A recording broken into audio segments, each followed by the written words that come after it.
Coming up here to northern Norway was a big dream for me.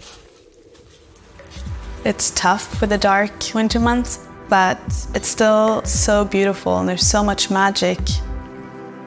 I moved up here because I wanted to dive more. Yes!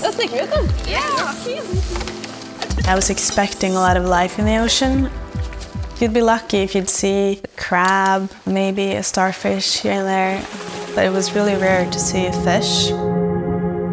Kelp is a key element in many ecosystems in the ocean, and when we're destroying so much of it, so we have to take action now. It's serious.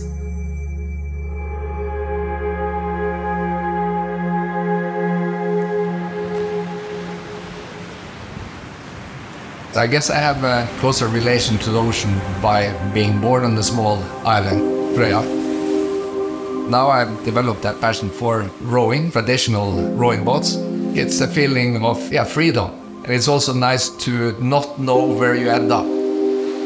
On land, we get all upset if there's a forest fire. Underwater too, you have forest fires.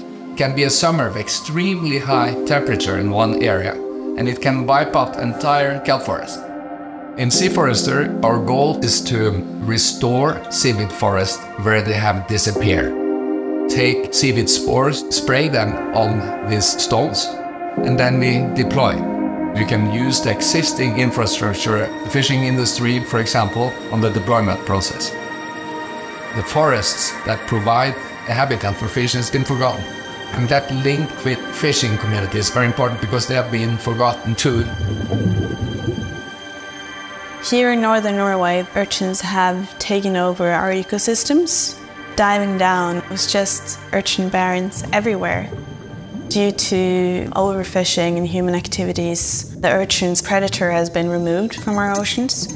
So the urchins have been able to just explode in numbers and eaten down all the kelp and removed a really important ecosystem. Our organization is called Тази, which is in English Guardians of the Kelp. We restore kelp forests here in northern Norway. And we go out with volunteer divers and we remove urchins from the area.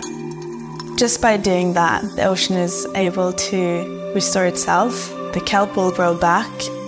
Kelp is really good for carbon sequestration and biodiversity. The kelp forest is what I like to call the kindergarten of the ocean. A lot of different species come to feed. It's a nursery ground. This problem is massive, but there's very few people that actually know about it. The disappearance of kelp forests is so serious that you need to think differently. It is crucial that people work closely together and participate. I can't believe you were actually considering rowing in those waves. That's nuts.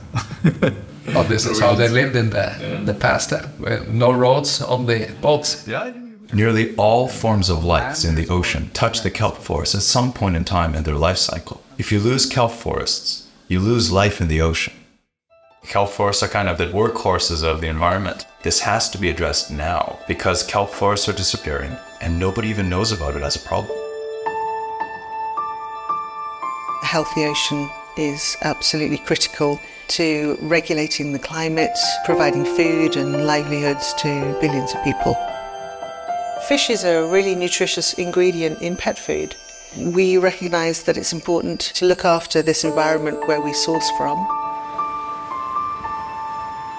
We're working from the north of Norway all the way down to the south of Portugal and bringing together partners from that whole region to be able to share knowledge, to collaborate, to be able to scale more easily, more cost effectively, to be able to have a bigger impact.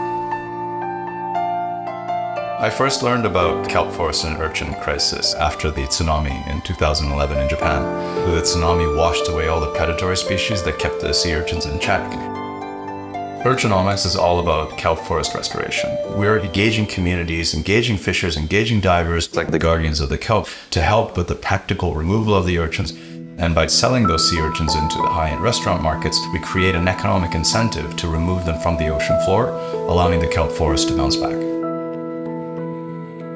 Purina is actively engaging with urchinomics and other stakeholders, bringing the science together to restore kelp forests.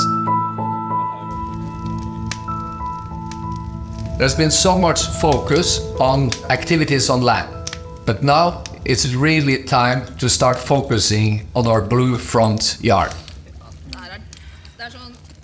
Havevoktere, or the guardians of the kelp, they are effectively being the eyes and ears for us under the water and showing how the ocean floor really looks like. Purina is very proud to be working with such inspiring partners, to see the progress that we can make together and to be able to scale and make a wider impact across the region. I am hopeful. What we're showing with the Guardians of the Kelp is we're able to restore an ecosystem in the ocean. We just need a bit of help from everyone to come in and do this together.